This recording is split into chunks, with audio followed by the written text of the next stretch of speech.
While staying active can keep you healthy, there's always a risk of injury. So how do you minimize the pain of strains and sprains? RICE it. Rest, ice, compression, elevation. Rest the injured area, and no weight-bearing activities for a day or two.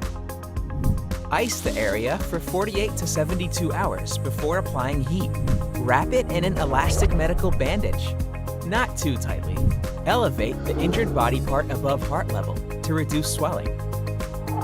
Next time you get hurt, RICE it.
Concussion is a mild traumatic brain injury that affects normal brain functions. It occurs as a result of a forceful blow, either direct or indirect to the head. An example of an indirect blow is a whiplash-type injury that causes the brain to shake quickly back and forth inside the skull. In a direct blow, injury may develop on the side of contact with the force or on the opposite side of the head. Concussion may be caused by falls, contact sports, motor vehicle accidents, or physical abuse. Brain injury can occur with translational, rotational, or angular movements of the head.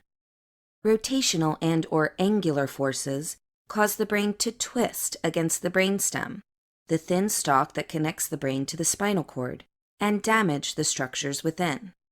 Because the brainstem controls many vital bodily functions, including consciousness, rotational and angular injuries usually result in loss of consciousness and are often more serious. Concussion is a functional injury rather than structural. A concussed brain usually looks normal on a brain imaging test. The damage occurs at a microscopic level and generally affects a large area of the brain.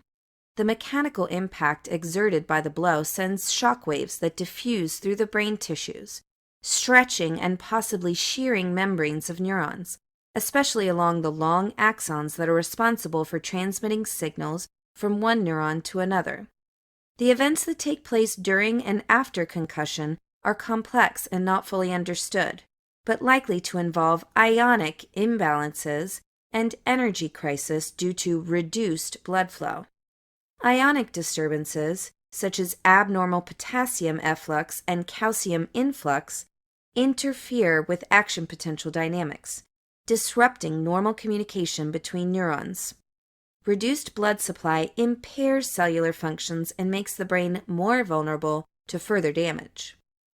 Children and teens are at greater risks for brain injury because their brain is still developing and therefore more susceptible to insults. Axons in young brains are not fully myelinated, easier to get damaged, and take longer to recover. Brain development may also stop for some time after sustaining a concussion. Signs and symptoms of concussion can be subtle and may not appear immediately. It is common for the first signs to show up after 20 minutes to hours from the time of impact. Common symptoms include headache, drowsiness, dizziness, sensitivity to light, loss of memory, difficulty concentrating, and feeling slowed down. Patients should be observed for at least 48 hours for worsening signs, such as loss of consciousness, increasing headache, repeated vomiting, slurred speech, confusion, unusual behaviors, seizures, and limb weakness or numbness. Any of these would require emergency care. Concussion usually resolves on its own, with proper physical and cognitive rest. The majority of people fully recover after a couple of weeks, but some may take longer.